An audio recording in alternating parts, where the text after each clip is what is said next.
नमस्कार।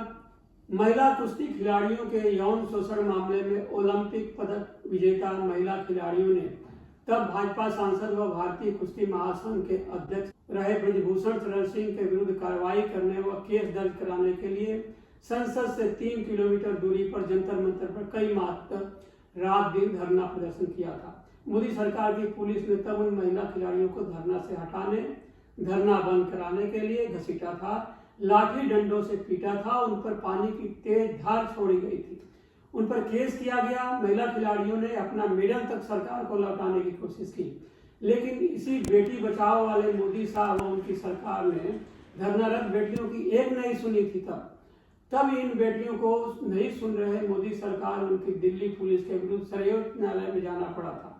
उसके बाद दिल्ली पुलिस को भाजपा सांसद ब्रजभूषण शरण सिंह व विनोद तोमर के विरुद्ध एफआईआर दर्ज करना पड़ा था और सुप्रीम कोर्ट में दिल्ली के डिप्टी कमिश्नर पुलिस ने महिला खिलाड़ियों के सुरक्षा इंतजाम को लेकर एफिडेविट दिया था। उसके बाद भी दिल्ली पुलिस ब्रजभूषण के विरुद्ध कोर्ट में गवाह महिला खिलाड़ियों की सुरक्षा में तैनात पुलिसकर्मियों को कैसे हटाने की कोशिश की है। क्या जिस अफसर ने यह किया उस पर ऊपर से दबाव था?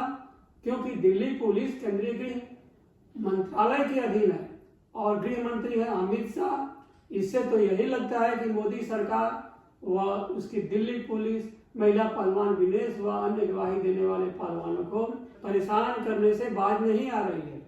महिला खिलाड़ी यौन शोषण आरोपी भाजपा नेता व तब भारतीय कुश्ती महासंघ के अध्यक्ष रहे ब्रजभूषण शरण सिंह के विरुद्ध लिख कर देने धरना प्रदर्शन के बाद भी जो दिल्ली पुलिस एफआईआर दर्ज नहीं कर रही थी, जिस पर खिलाड़ियों को सर्वोच्च न्यायालय में मामला ले जाने के बाद गृह मंत्री अमित शाह के गृह मंत्रालय के अधीन काम करने वाली दिल्ली पुलिस को एफआईआर दर्ज लिखनी पड़ी और अब केस राउज एवेन्यू कोर्ट में चल रहा है। उसी दिल्ली पुलिस पर अब उन अंतर्राष्ट्रीय पदक विजेता महिला कुश्ती खिलाड़ियों जिसने ब्रजभूषण के विरुद्ध एफआईआर दर्ज कराई, जिनको कोर्ट के आदेश के बाद दिल्ली पुलिस को सुरक्षा देनी पड़ी, लगता है वह अभी भी अपने आकाओं के दबाव में काम करने से बाज नहीं आ रही। ताजा मामला पेरिस ओलंपिक में 50 किलो वर्ग में विश्व विजेता महिला पहलवान को हराने वाली विनेश फोगट व अन्य महिला खिलाड़ियों को मिली पुलिस सुरक्षा हटाने की कोशिश का है।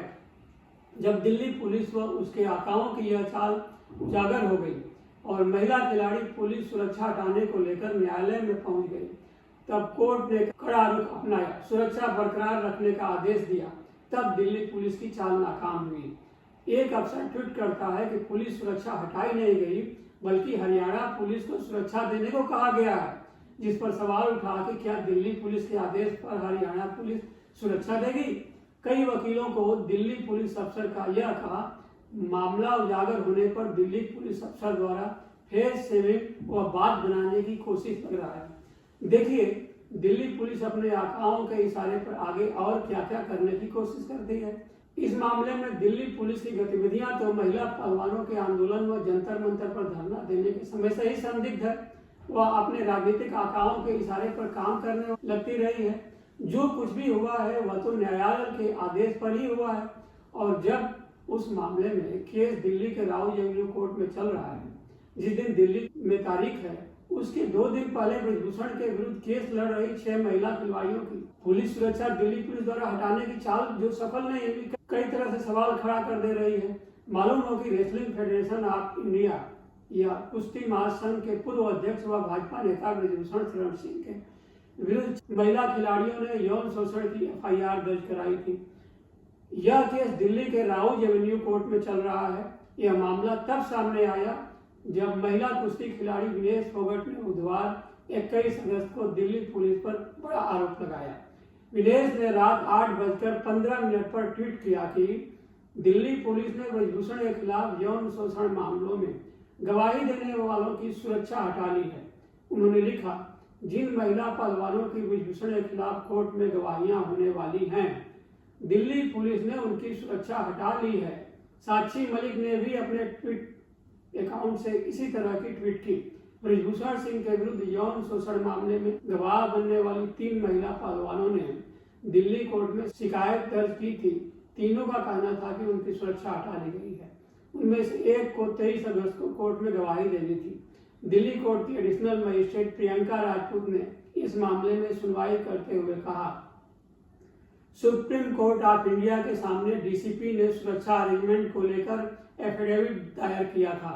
उन्हें मामले की अगली सुनवाई में विस्तार से कारण बताने होंगे कि गवाहों की सुरक्षा क्यों हटाई गई। उन्होंने आगे कहा, तब तक गवाह नंबर 4 के लिए अंतरिम सुरक्षा के इंतजाम करने होंगे। डीसीपी को आदेश दिया जाता है कि जब तक गवाह कोर्ट में बयान नहीं देता है और कोर्ट के अगले आदेश तक उसे सुरक्षा दी जाए। इस मामले में दिल्ली पुलिस के डीसीपी ने ट्विटर पर विनेश के ट्वीट का जवाब दिया। डीसीपी ने कहा, पहलवानों को दी गई सुरक्षा नहीं हटाई गई है। हरियाणा पुलिस से अपील की गई थी कि वह यह जिम्मेदारी ले, क्योंकि पहलवान ज्यादातर हर समय हरियाणा में ही रहते हैं। दिल्ली पुलिस के पीएसओ इस बात को ठीक तरह से समझ नहीं पाए और उन्हें रिपोर्ट करने में देरी हो गई। सुरक्षा अब फिर से जारी कर दी गई है। मालूम हो कि 6 महिला पहलवानों ने रेसलिंग फेडरेशन ऑफ इंडिया के पूर्व अध्यक्ष ब्रिजभूषण के खिलाफ यौन शोषण की एफआईआर दर्ज कराई थी। ओलंपिक मेडलिस्ट साक्षी मलिक, बजरंग पुनिया, दिनेश फोगाट कई माह तक जंतर मंतर पर धरने पर बैठे थे। उन्होंने न्याय की मांग की थी। यौन शोषण के आरोप लगने के बाद दिल्ली पुलिस ने ब्रिजभूषण के खिलाफ एफआईआर दर्ज की थी, लेकिन बाद में स्थानीय कोर्ट ने जमानत दे दी थी। उस मामले में हाल ही में दिल्ली की राउज एवेन्यू न्यायालय ने ब्रिजभूषण के विरुद्ध धारा 354, 506 समेत अन्य धाराओं में आरोप तय कर दिए हैं। दिल्ली पुलिस इस मामले में धरना प्रदर्शन के बाद भी, लिख कर देने के बाद भी तब के भाजपा सांसद व भारतीय कुश्ती संघ के अध्यक्ष ब्रिजभूषण के विरुद्ध एफआईआर दर्ज नहीं की थी। वह तो धरनारत खिलाड़ियों ने जब सर्वोच्च न्यायालय में याचिका लगाई तब इस दिल्ली पुलिस ने एफआईआर लिखनी और जून 2023 में ब्रिजभूषण के खिलाफ चार्जशीट दायर की थी। उस मामले में न्यायालय ने कहा है कि ब्रिजभूषण के खिलाफ आरोप तय करने के पर्याप्त सबूत हैं। यह केस अभी दिल्ली के राउज एवेन्यू कोर्ट में चल रहा है। इन शब्दों के साथ आप सभी को नमस्कार।